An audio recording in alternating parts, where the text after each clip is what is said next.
My name is Scott Brantly, S-C-O-T-T-B-R-A-N-T-L-E-Y, and I am the Chief C-17 Systems Engineer from Robins Air Force Base for the C-17 System Program Office. Today we did a test in flight of particles to see how it moved, flowed through the air through the C-17 aircraft.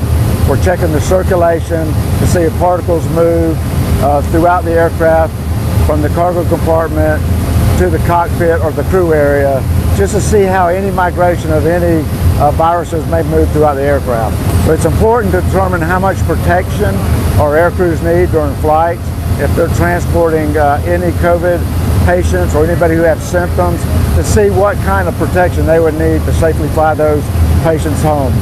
This is actually the first time we've ever done this on the C-17 aircraft.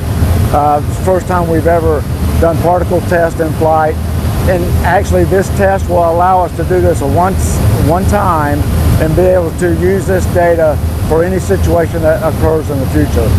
I have been the engineering focal point for this effort between the C-17 engineering office for the C-17 SPO and the rest of the community to ensure that all airworthiness factors were taken into account, anything from a system safety was taken into account, and also to be just the engineering focal point of how we wanted to run the test and gather the data and how the actually system works on the aircraft. I've been fortunate to be involved in a lot of the tests that's going on right now to bring all the patients home safely and to keep our aircrew safely.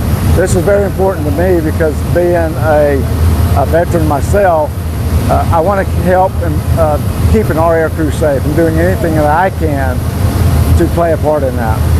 Joshua Santarpia. I'm an associate professor of microbiology and pathology at the University of Nebraska Medical Center and the research director for countering weapons of mass destruction at NSRI. What we're doing today is we're evaluating airframes for the rest of this week, actually, different airframes for the ability to transport potentially symptomatic patients safely while protecting the air crew and the med crew. So we're looking at what happens to aerosol particles that might be representative of the SARS-CoV-2 aerosol produced by people and how those might transport and move around the airframe. Yeah, this is kind of start from scratch. There's been some other airflow testing done on all the different airframes, usually related to moving smoke out and other things like that, clearing, how quickly it clears down. The University of Nebraska Medical Center and NSRI team, we're using DNA tagged beads, which is I guess I don't know if it's a technology. It's a concept that I came up with a few years ago.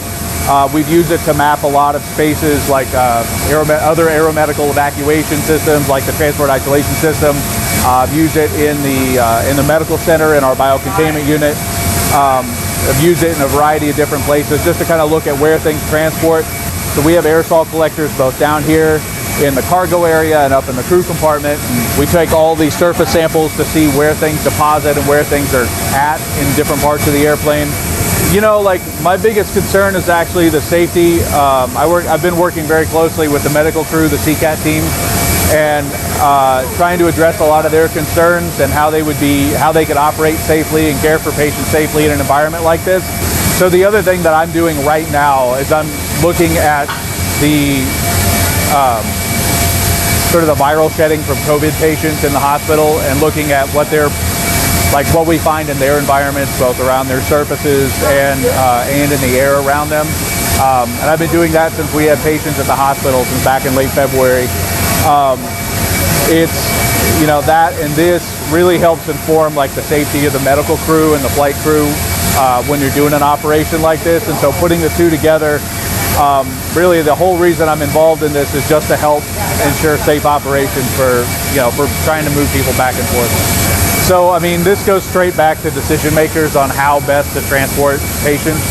The data is all going to get put together and compiled and go so that, and I'm actually helping do the risk assessments as well on the other side of this, but so that we can try and better inform the decision makers on the right way to do this. I've used the same kind of technology to do other evaluations of aerosol hazard and other systems, but I've never done an open aircraft before. I have worked for the military my entire life as a civilian. So I started off working at U.S. Army Edgewood. I've worked for 2 UARCs now, including Johns Hopkins Applied Physics Lab. I worked for Sandia National Labs doing support for the military. I think I've worked with every branch of the military in my time as a professional since I finished my PhD. But yeah, so a lot of the work I've done in the past is for the military.